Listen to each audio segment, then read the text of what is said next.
Good morning student. मैं सुमन Sandhu, Gurugram degree college Shri Vijayanagar. तो इस यूट्यूब चैनल पर आपका स्वागत है। मैं आपको बीए में करवा रही हूँ इन्वायरमेंट यानी कि पर्यावरण, और पर्यावरण में आपका चल रहा है प्रदूषण। तो इस प्रदूषण से पहले मैंने आपको तापीय प्रदूषण और जलीय प्रदूषण वो करवाया था। तापीय प्रदूषण, वायुमंडलीय प्रदूषण, दो प्रदूषण हो गए थे। जो आज टॉपिक है हमारा वो है नाभिकीय प्रदूषण। कौन सा है? नाभिकीय प्रदूषण। तो सबसे पहले नाभिकीय प्रदूषण होता कैसे, किस तरीके से ये फैलता है? इसमें क्या है, जो हमारा नाभिकीय प्रदूषण है इसमें क्या होता है, जो भी हमारे ये रेडियोधर्मी तत्व होते हैं कि जो भी हमारे रेडियोधर्मी तत्व यानी कि जो हमारे परमाणु बम होते हैं या न्यूक्लियर बम होते हैं, उसमें जो भी तत्व या केमिकल ये इस्तेमाल किए जाते हैं, तो जो ये रेडियोधर्मी तत्व होते हैं जहाँ भी होते हैं धीरे धीरे क्या करते हैं, ये विखंडित होते जाते हैं, जिनकी आगे की आगे बिखरते जाते हैं। तो विखंडित होते रहते हैं और वे पर्यावरण में मिलकर ये मानव जीव जगत पर क्या करते हैं, वनस्पति आदि को क्या करते हैं, स्थायी नुकसान पहुंचाते हैं। इनके क्या होता है, जब इनके खनन करते हैं या इनका उपयोग करते हैं या इनको इकट्ठा करते हैं या इनका संचय हो गया, निस्तारण हो गया, खनन हो गया, उपयोग हो गया, में हर प्रकार जब इनका उपयोग वगैरह करते तो हमें हर प्रकार की क्या करनी चाहिए, सावधानी बरतनी चाहिए। अगर हम इनको क्या करते हैं, ये बहुत ही हानिकारक हो सकते हैं। अगर हम इनका उपयोग करते, खनन करते या निस्तारण करते, कुछ भी करते समय अगर हम इनका उपयोग सही ढंग से नहीं करेंगे तो ये हमारे लिए क्या हो जाते हैं, बहुत ही हानिकारक होते हैं। और उसके बाद है ये नाभिकीय प्रदूषण के कारण क्या है। अब आपका इसमें क्या आ जाता है, नाभिकीय प्रदूषण के कारण पहला पॉइंट आपका आ जाता है इसमें नाभिकीय प्रदूषण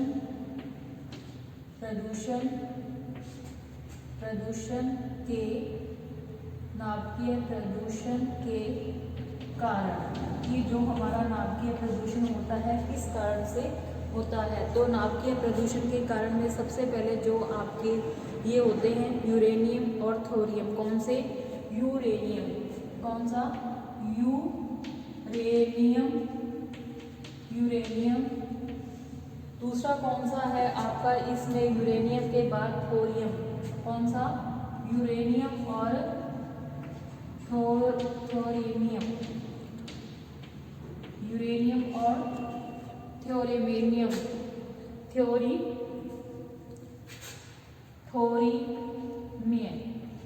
यूरेनियम और थोरियम। तो ये तत्व होते हैं जो ये क्या करते हैं, नाभिकीय प्रक्रियाओं के में क्या काम आते हैं, यानी कि परमाणु बम बनाने में इस्तेमाल किया जाता है। किसका? यूरेनियम का, थोरियम का। तो ये थोरियम है, यूरेनियम और थोरियम का जो है ये परमाणु बम बनाने के काम आते हैं। इनके खनन के समय क्या हो जाता है, प्रदूषण हो जाता है। अगर हम इनका खनन करते हैं, परमाणु बम बनाने के लिए इनका खनन होता है तो उस टाइम क्या हो जाता है, वो प्रदूषण हो जाता है। उसके बाद है आपका समस्थानिक, यानी कि जो हमारे समस्थानिक के उत्पादन के समय भी ये अपशिष्ट पदार्थ होते हैं, जो अपशिष्ट पदार्थ के रूप में होते हैं।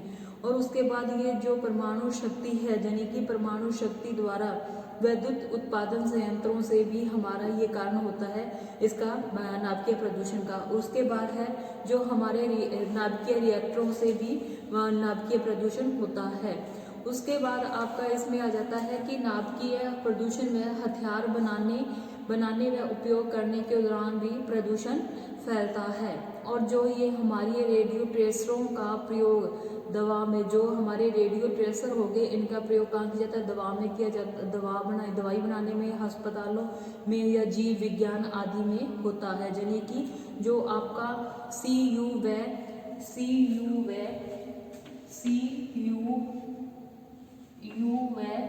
जो I आपका क्या है 125, कितना 125 है, जो 125 है उसका क्या है, उसका क्या होता है महत्वपूर्ण रेडियो जो आपके क्या है, आइसोटोप। क्या हो गया आपका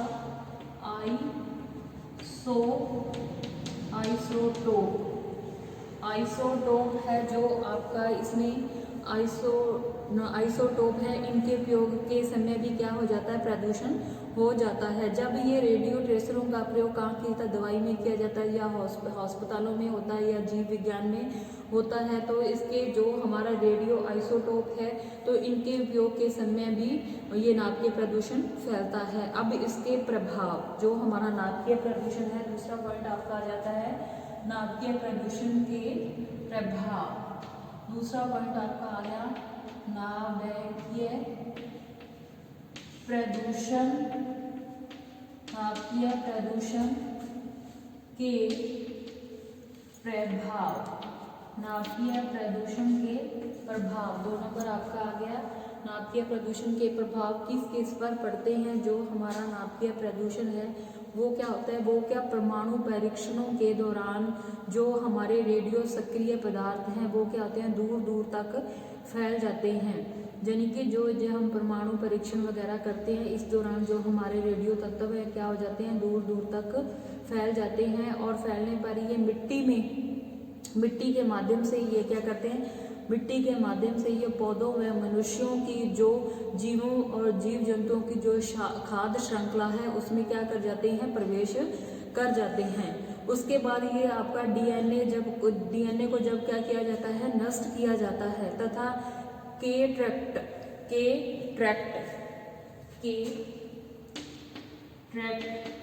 जो आपका है, के ट्रैक्ट है जो आपका, इसमें क्या है, जो आपके ल्यूकेमिया जैसी बीमारियां पैदा होती हैं।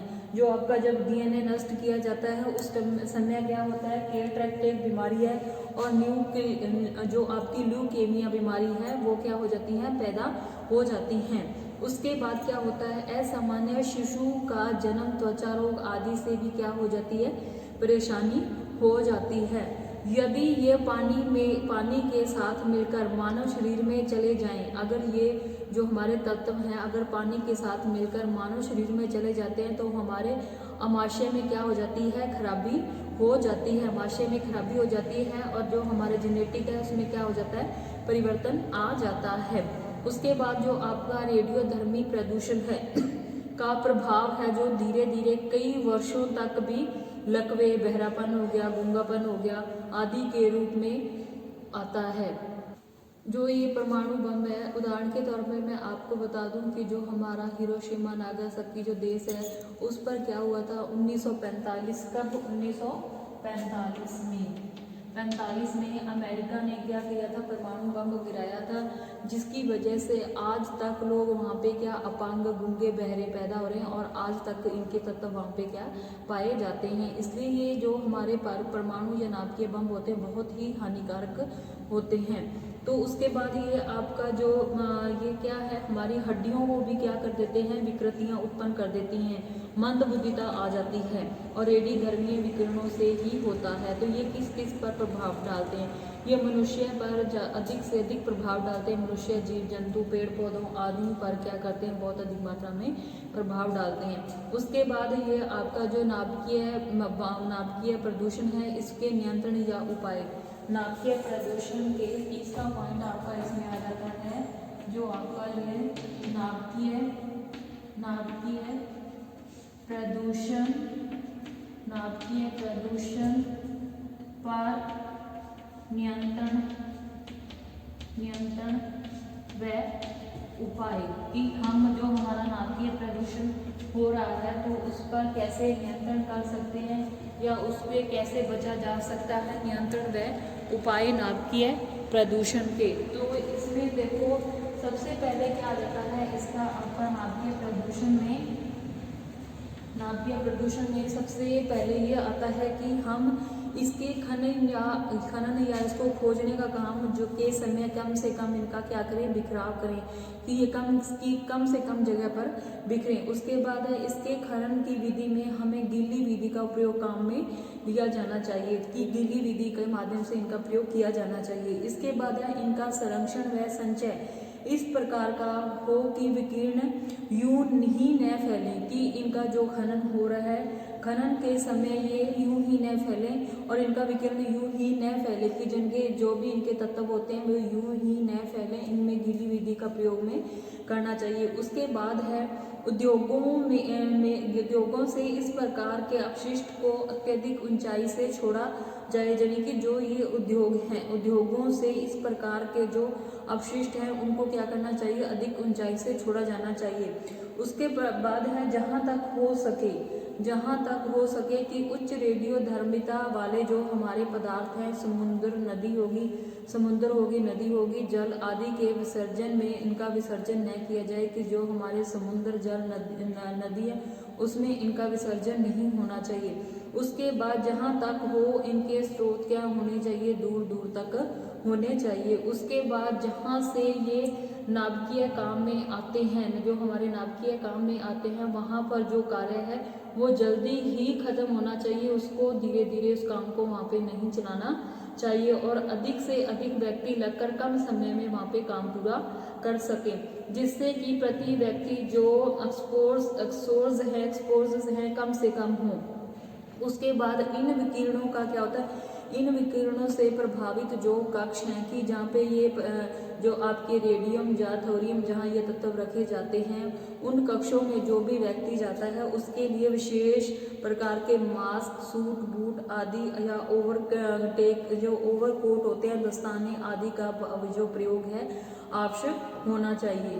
तो मैंने जो आपको बताया था आज की क्लास में नाभिकीय प्रदूषण बताया था कि नाभिकीय प्रदूषण के इसमें क्या बताए थे कारण। सबसे पहले क्या आ जाता है नाभिकीय प्रदूषण का कारण, यानी कि जो हमारे रेडियोधर्मी तत्व हैं वो जहाँ भी होते हैं वे क्या होते हैं, धीरे धीरे विखंडित होते रहते हैं, यानी कि आगे की आगे फैलते रहते हैं, जिससे कि वो पर्यावरण व मानव जीव जंतु वनस्पति जगत आदि में को क्या करते हैं, स्थायी नुकसान पहुंचाते हैं। यानी कि जो हमारे ये रेडियम थोरियम जैसे तत्व होते हैं वो कहते हैं दूर दूर तक फैले होते हैं, धीरे धीरे वो क्या करते हैं, विखंडित होते जाते हैं, वे पर्यावरण मनुष्य जीव जंतु जगत आदि को स्थायी नुकसान पहुंचाते हैं। और इनके खनन या उपयोग या इनके संचय या निस्तारण के समय हर प्रकार की सावधानी बरतनी चाहिए, यानी कि यह बरती जाए कि यह क्योंकि यह बहुत ही हानिकारक होते हैं। हानिकारक होने के कारण इनका विखंडन अधिक नहीं होना चाहिए, जिनके इनका बिखराव कम से कम जगह पर हो, ज़्यादा जगह पर ना हो। उसके बाद इसके कारण बताए हैं कि किस किस कारण से हमारा जो नाभिकीय प्रदूषण होता है। नाभिकीय प्रदूषण में यानी कि जो हमारे परमाणु बम होते हैं उनको बनाने के लिए जो तत्व प्रयोग में लाए जाते हैं, कौन से, जो मैंने आपको बताए थे,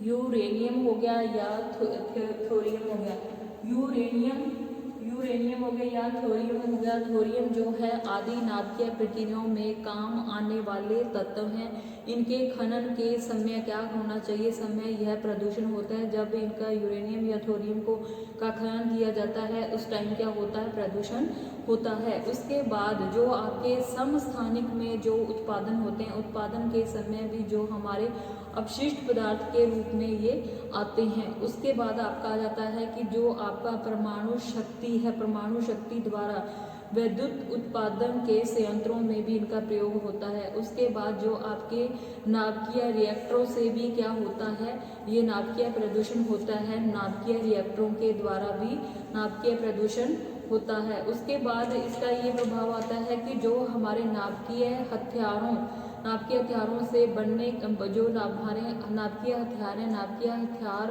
के बनने में उपयोग के दौरान भी ये फैलता है। उसके बाद है रेडियो ट्रेसरों का प्रयोग, जब हमारे जो रेडियो ट्रेसर हैं उनका प्रयोग जब हमारे दवा में या अस्पतालों में या जीव विज्ञान आदि में होता है, जैसे मैंने आपको बताया था CuI-125 जो हमारे महत्वपूर्ण रेडियो जो आपके आइसोटोप हैं, इनके उपयोग के समय भी यह प्रदूषण हो सकता है। उसके बाद मैंने आपको बताए थे इसके प्रभाव कि इसके सबसे पहले कि नाभिकीय प्रदूषण के कारण की किस कारण से होता है, फिर इसके प्रभाव, नाभिकीय प्रदूषण के इसमें क्या होता है, प्रभाव में अब मैं बता रही हूँ। सबसे पहले कारण बताया था, कारण के बाद आपका अब आ जाएगा प्रभाव की इन प्रदूषण का किस पर क्या क्या प्रभाव पड़ता है। तो जो हमारे परमाणु परीक्षणों के दौरान रेडियो सक्रिय पदार्थ होते हैं वो क्या होते हैं, दूर दूर तक फैल जाते हैं और ये मिट्टी के माध्यम से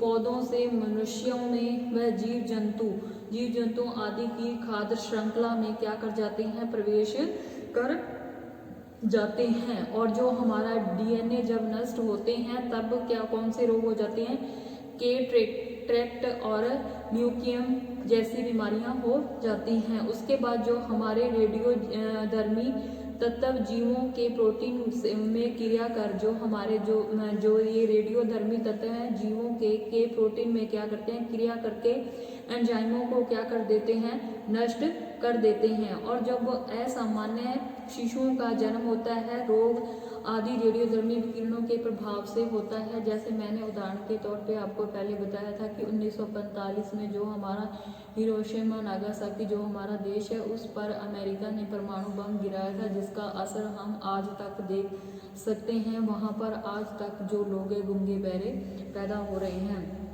यदि यह पानी के साथ मानव शरीर में चले जाते हैं, पानी चले जाते तो हमारे आमाशय में खराबी, जेनेटिक परिवर्तन आदि हो सकते हैं। उसके बाद जो हमारा रेडियोधर्मी प्रदूषण का प्रभाव है जो धीरे धीरे कई वर्षों तक लकवे, बहरापन, गूंगापन आदि में देखा जा सकता है और जो हमारी हड्डियों में भी विकृतियां उत्पन्न कर देते हैं। ये तो आपके हो गए प्रभाव। उसके बाद है आपके नाभिकीय प्रदूषण पर नियंत्रण की ऐसे इसको कैसे रोका जा सकता है, इसके उपाय। इसमें क्या है, खनन के उपयोग, यानी कि जब हम इनको खोजते हैं कि उपयोग के समय इसका क्या हो, कम से कम बिखराव हो। उसके बाद इसके खनन में गीली विधि का प्रयोग होना चाहिए जब इनको खोजते हैं। उसके बाद इनका संरक्षण व संचय इस प्रकार हो कि इनका विकिरण यूं ही न फैले, यानी कि जो इसके तत्व हैं यूं ही न फैले। उसके बाद उद्योगों से इस प्रकार के अपशिष्टों को अत्यधिक ऊंचाई पर छोड़ा जाए। उसके बाद ये जहाँ तक हो कि जो हमारे रेडियोधर्मिता वाले पदार्थ हैं वो समुद्र, नदी, जल आदि में इनका विसर्जन नहीं होना चाहिए। किसमें, हमारे समुद्र, नदी, जल आदि में इनका विसर्जन न किया जाए। जहाँ तक को ये स्रोत हमें क्या करने चाहिए, दूर दूर तक बहा देने चाहिए। और जहाँ ये नाभिकीय काम आते हैं, यानी कि जहाँ से हम इनको खोज रहे हैं वहाँ पे क्या करना चाहिए, कम समय तक और अधिक लोगों को लगाकर कम समय में हमें काम खत्म करना चाहिए। और जो ये हमारे रेडियोधर्मी तत्व जिस कक्ष में पाए जाते हैं वहाँ पे जाने के लिए हमें जो मास्क, सूट, बूट, ओवरकोट, दस्तानों आदि का प्रयोग करना चाहिए। तो ये आज हमारा जो नाभिकीय प्रदूषण मैंने आज को टॉपिक करवाया, इसके साथ ही जो आपका प्रदूषण यानी कि पोल्यूशन टॉपिक खत्म होता है। तो कल की क्लास में नया टॉपिक लेके मिलते हैं। धन्यवाद।